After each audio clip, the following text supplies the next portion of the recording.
I've been keeping the Everfolk Point Lighthouse for around 4 years now. It's a decent enough job, although probably not what one might imagine if they signed up to be a lighthouse keeper. I figure that people probably picture me living alone on some desolate rock, spending my days tending to chores and looking sternly out at the sea during the evenings with a cup of warm grog, but that's really only half true. For starters, I'm not alone. There's always been at least one other person with me during my rotations at the lighthouse. It's better to work in teams, partially because it's good to have company, and partially because in case anything happens, it's better to have someone who can call for help. Working in any lighthouse can be dangerous. When you're that close to sea, any storms that come your way hit you like a brick, and if you're not prepared, they will kill you. Working at a lighthouse is hard, too. I've met some folks who think that the job is just turning the light on and off again, but it's nowhere near that simple. All lighthouses, even the automated ones, still need maintenance. The storms that come off the water wear them down quickly, so you spend most of your time shoring them up, making repairs and doing maintenance. In the 4 years I've worked at Everfolk Point, I've probably repainted the whole property 2 or 3 times, and I wouldn't be surprised if I have to repaint it 2 or 3 more before I get transferred. That said, while they work me like a dog, it's not all bad. I don't actually stay at the lighthouse 365 days a year. I spend 1 month there, and then I get 1 month off. In effect, I'm really only working 6 months out of the year. They do it to prevent people going stir-crazy, like you see in the movies, although it doesn't stop you from going a little crazy. Simply put, when you're working at the lighthouse, things can get a little weird, and that's okay. You're more or less completely cut off from the rest of the world, save for one radio you're only expected to use in an emergency, and little to do in your leisure time. Put in those circumstances, people tend to find some interesting hobbies to keep themselves occupied. For example, one of the guys I often worked with, Gideon, took an interest in taxidermy and collecting bones. He'd find dead animals washed up on shore or out in the woods and turn them into little projects. He actually got pretty good at it. Once, he even brought home a frickin' moose skull. It was simultaneously the creepiest and coolest thing I'd ever seen in my life. He brought that skull home with him after our rotation ended, and as far as I know, it hangs in his living room to this day. Personally, I always passed the time by baking bread. I'd originally only started doing it out of necessity. We had to make most of our food completely from scratch. But after my first few batches turned out badly, I wanted to up my game, and I may have gotten a little obsessed with it. Oh, I could talk for hours about baking bread. I've even come up with my own recipes. I make this fantastic, spicy, cheesy bread that it's to die for. It's great for a sandwich. And lately, I've been expanding into bagels, which is kind of an art form in and of itself. If you've never made bagels from scratch before, you just haven't lived.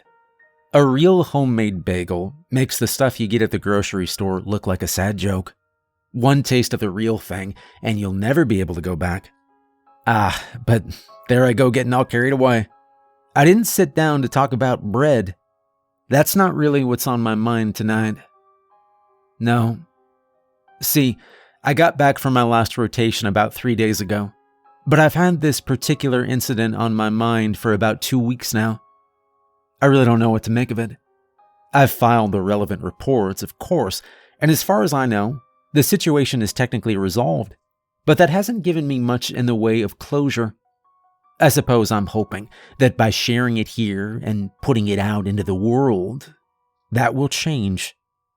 I worked at a few different lighthouses before I got posted at Everfolk, and as I said before, I know that sometimes the isolation can make you a little weird, but in my experience, it's always been the people who've been weird, and up until I went to Everfolk, I hadn't seen a single thing I couldn't logically explain, but when I started finding the dolls, that all changed. I first noticed them a few months after first starting my posting at Everfolk.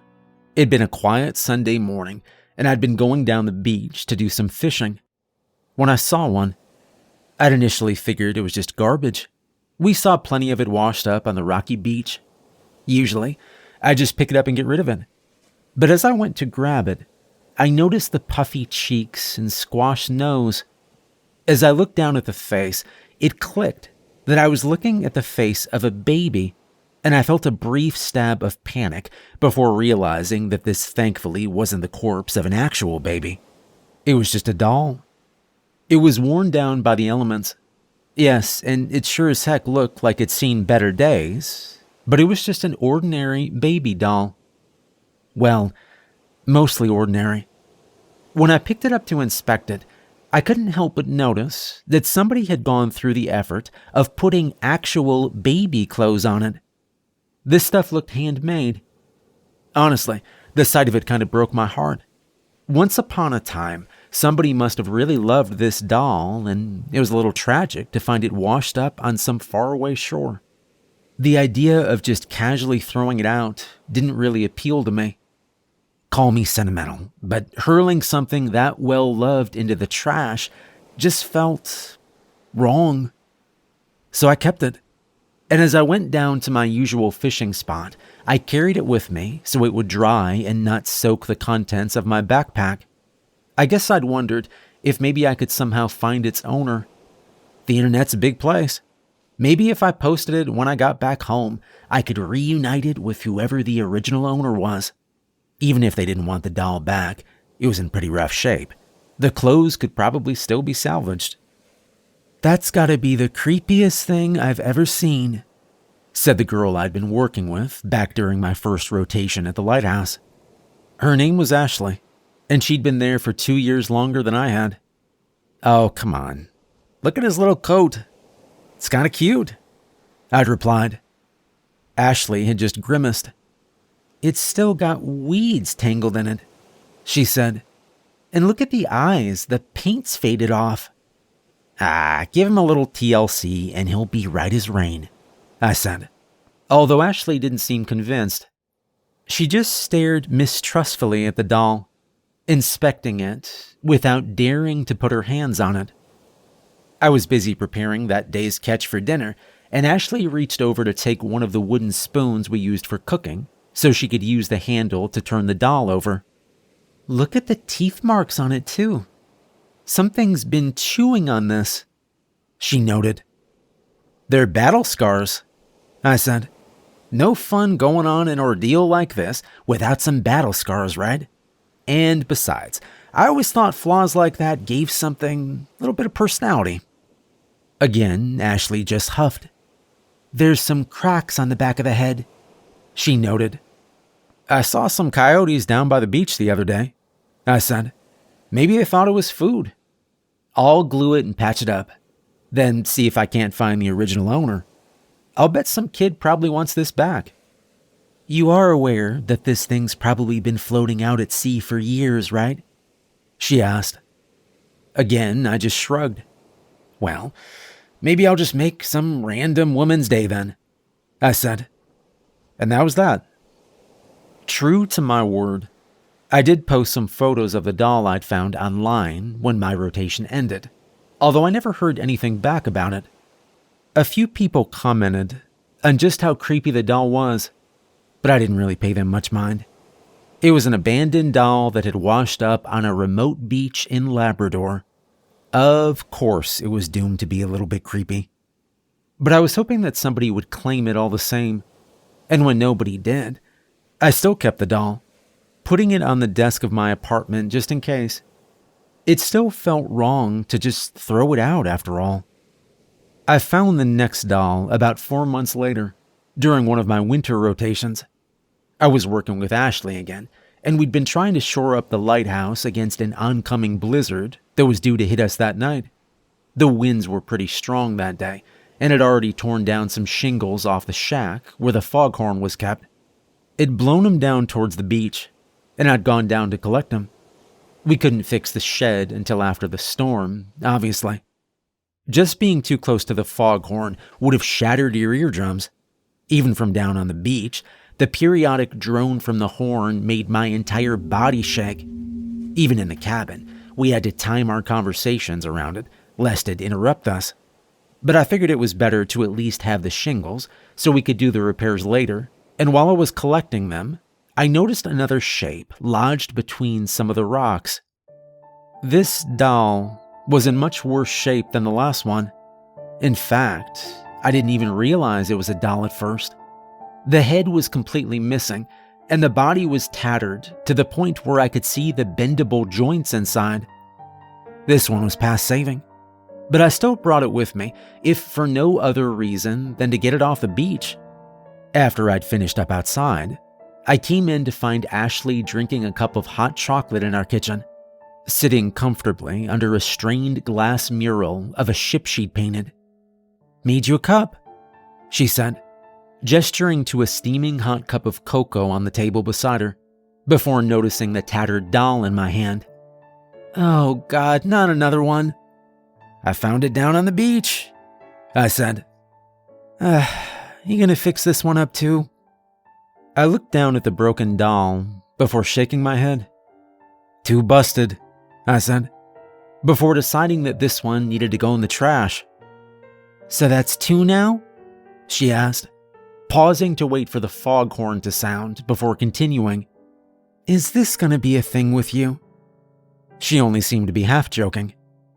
"Well, you gotta admit it's a little more interesting than stained glass," I teased. "Hey, screw you, man," she replied, cracking a small smile. I took my cocoa and took a sip of it. The foghorn blared again, allowing her to continue. "For something to keep me from going crazy, at least it's constructive, and you gotta admit that I'm getting pretty good at it." I looked up at her mural and nodded in agreement. She was getting good at it. "We all go crazy in our own little ways," she said. "I make stained glass. You collect weird beach dolls." "I mean, I don't think taking the other one home was that weird," I said, as the foghorn sounded again. "I was talking more about the fact that there even are beach dolls," she said. "That's a little weird, don't you think? Usually we just see bottles and pieces of plastic, stuff like that. Never seen any dolls on the beach before." "Huh. Yeah, I mean, ocean currents maybe?" I asked. "There's a lot of crap out there." "Maybe," she said with a shrug. "I guess it's not the weirdest thing you could possibly find, but I don't know." The foghorn punctuated her sentence, and I looked down at the ruined doll again. Studying it closer, I couldn't help but remember how Ashley had mentioned that the last one looked like something had been chewing on it. This one sort of looked the same, although much worse for wear. I shrugged off the state of the doll and tossed it in the trash. No point in looking too hard at it, I figured. Over the next couple years, I found another doll once every few months down by the beach. They weren't all the same. Each one was different in its own unique way. The next one I found was further down the beach, near the bottom of a charming little waterfall I sometimes visited during the hikes I took during my downtime. This one opened and closed its eyes, depending on if it was lying down or not, although the eyelids had partially rotted off, meaning that they technically stayed open no matter what. It seemed a little bit older than the others, and was actually starting to grow moss on it, but it was intact enough that I took it with me. I'd been working with Gideon that month, and when he saw me bring the doll in, he actually laughed at the sight of it. "Found another one, huh?" he asked. "Down by the waterfall," I replied, holding it up to show him. "I gotta say, this one doesn't seem to be in all that bad shape." He just shook his head in disbelief. "That is easily the creepiest thing I've ever seen," he said. "Oh, come on, creepier than the moose head?" I asked. He raised an eyebrow but didn't argue. I spent that afternoon cleaning the moss baby while I waited for my bread to bake. Getting the moss out of his hair was the hardest part, and even when I was done, it still had a greenish tint to it. When I got back from my rotation, Moss Baby was the second doll I posted online. Just like the first, nobody came forward to claim it. 2 months later, and I found a crocheted baby doll on the beach. This one was in very rough condition, having almost completely dissolved into wet threads. But I kept it anyway, and I tried to put it back together. It became the third I posted, although I ended up throwing it out after trying and failing to put it back together for the better part of 2 weeks. As time went by, the dolls in my apartment piled up. Every few months, I'd find one I thought I could save and brought it home with me. The office of my apartment started to become something of a museum, with shelves lined with the sea-battered dolls I'd found. I started seeing them less as things I hoped to return, and more as mementos of my days at the Lighthouse. I even kept them beside some of the gifts I'd traded with my colleagues. A mounted elk skull I'd gotten from Gideon, and a stained glass sign that Ashley had painted for me as a gift that read, "Advice from the ocean. Be sure of yourself. Take time to coast. Avoid peer pressure. See life's beauty. Don't get tied down. Make waves." I still never really considered doll collecting to be my weird hobby, but it still was turning into a hobby, I suppose. Right up until I found the red-haired doll. It was a clear night. Gideon, Ashley, and I were all working a rotation at the Lighthouse and had decided that it was the perfect night for a campfire. Ashley had brought marshmallows for just a night like this and was greedily toasting one after another and shoving them into her mouth while Gideon sat nearby, calmly reading a book. I'd gone down to one of our sheds near the beach to get more firewood when, in the light from my lantern, I saw a speck of red among the rocks. I'd paused before going to investigate and finding yet another doll there. This one was plastic, with an ugly, moping face and frizzy red hair. Someone had scribbled all over her face with a marker, giving her big glasses and an attempt at a smile, although with her face bleached pale from the sun, it made her face look more like a grinning skull than anything else. I held on to the doll while I grabbed the firewood and brought it back with me to the campfire. I'd barely even made it back when Ashley noticed the doll. "Oh, God, Gideon, he's got another one." "Seriously? Steve, where do you keep finding these?" "On the beach," I said plainly, as I set the firewood down and held up the doll for them to see. "Okay, it's official. This is the worst one yet," Ashley said, popping another marshmallow into her mouth. "Does this one look chewed up too?" I frowned and looked down at the doll. "A little bit," I admitted. "But you gotta admit, it's one for the collection."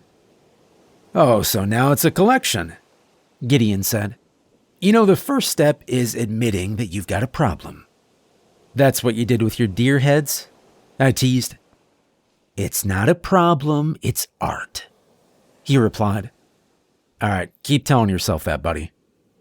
In an effort to annoy my colleagues, I set the sad skull girl down by the fire beside me.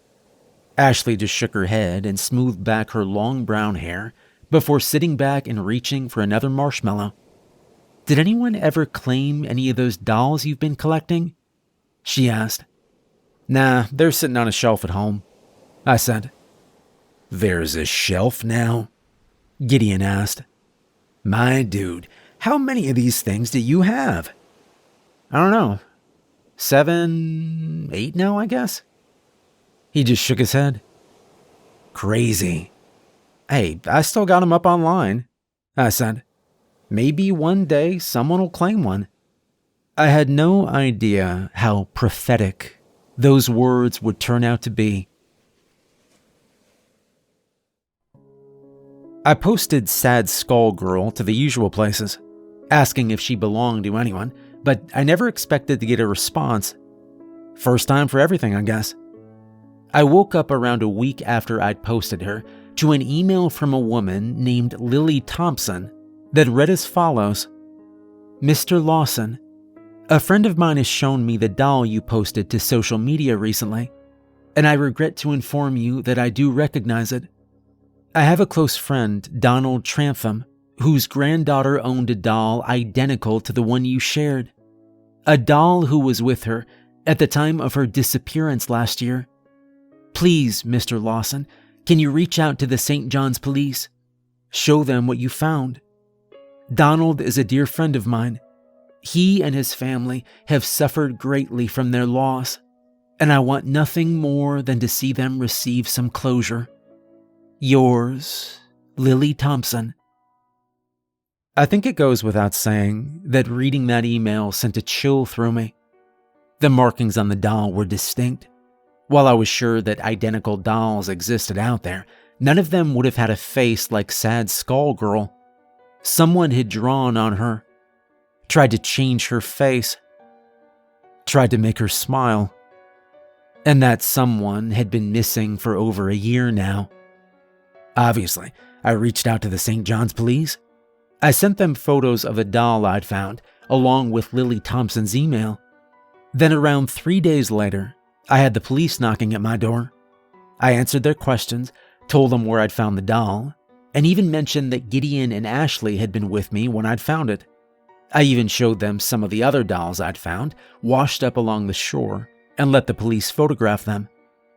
I didn't think that anything would come of it, but not even a week after they'd interviewed me, they came back.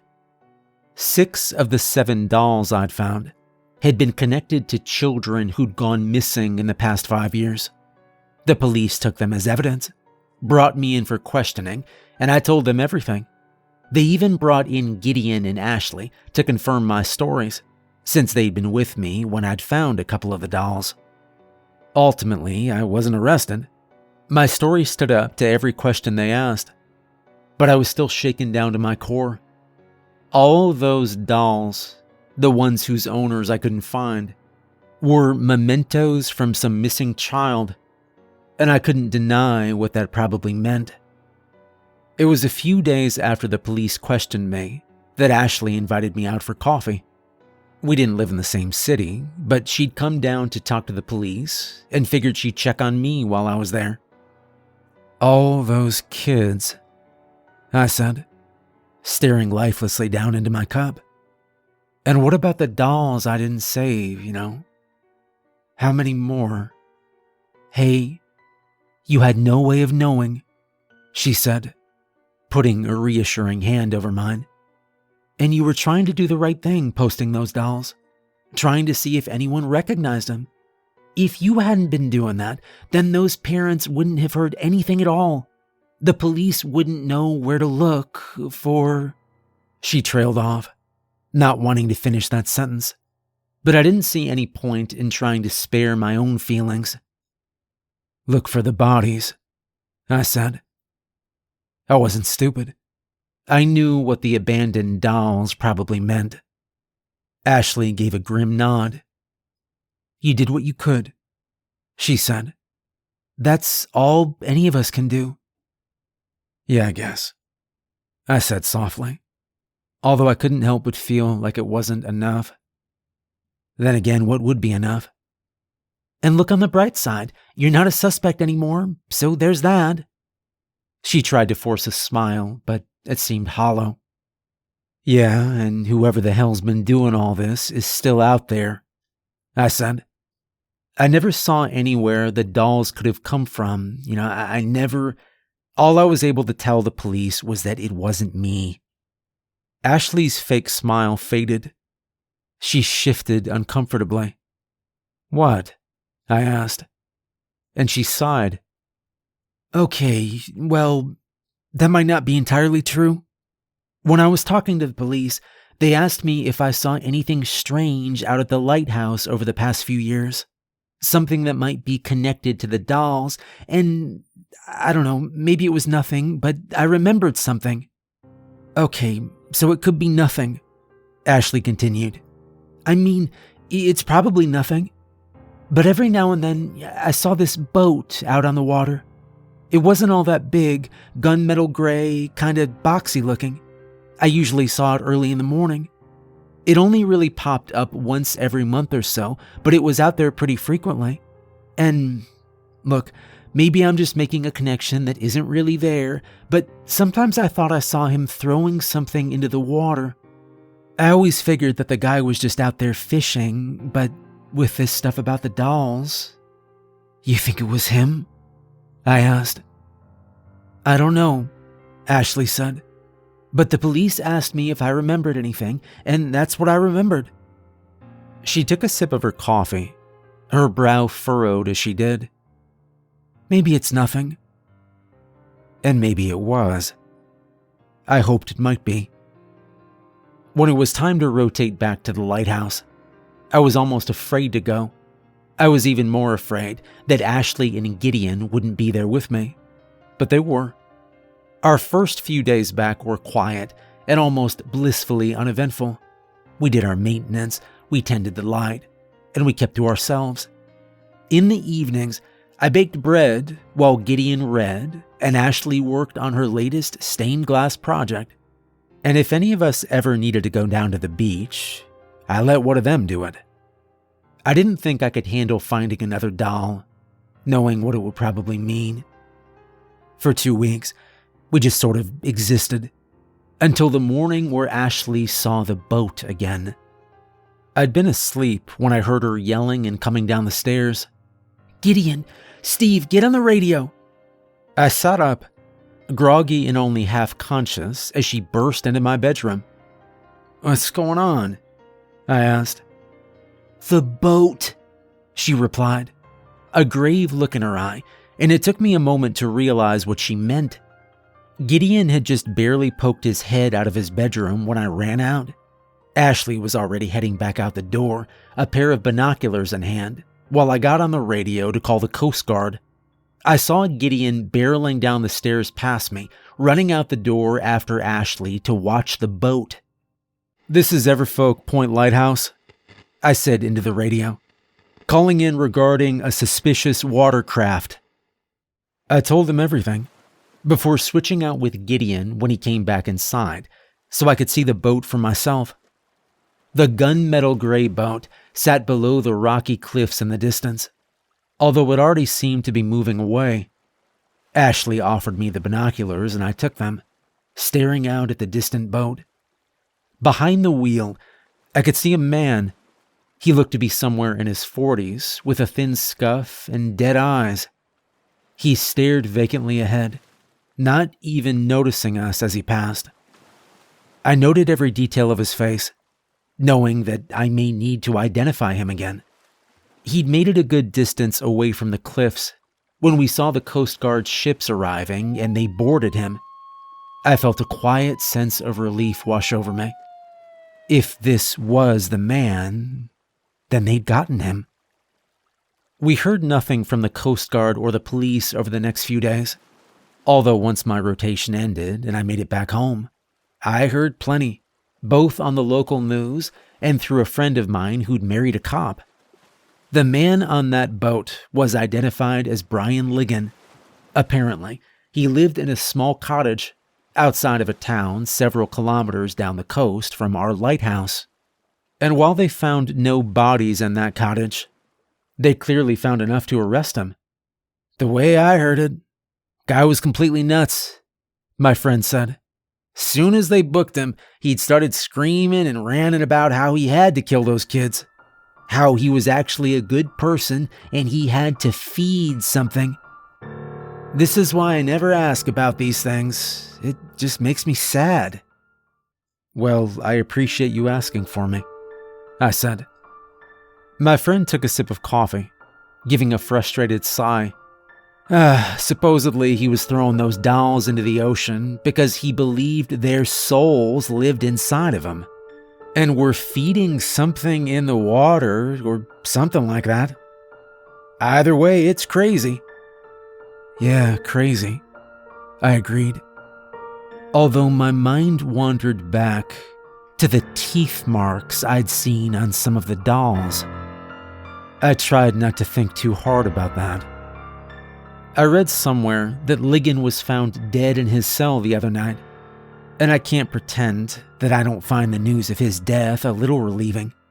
It's clear to me that he was a monster, and that there are parts of this story that I do not want to or need to know. I've told myself that I won't pry any further for the sake of my own mental health. I have enough nightmares about the dolls as it is now, And there's a very large part of me that just wants to forget that any of this ever happened. But the questions still gnaw at me all the same. Ligon was probably crazy. And when he said that he believed he was feeding something in the ocean, those were probably little more than the words of a deeply disturbed individual.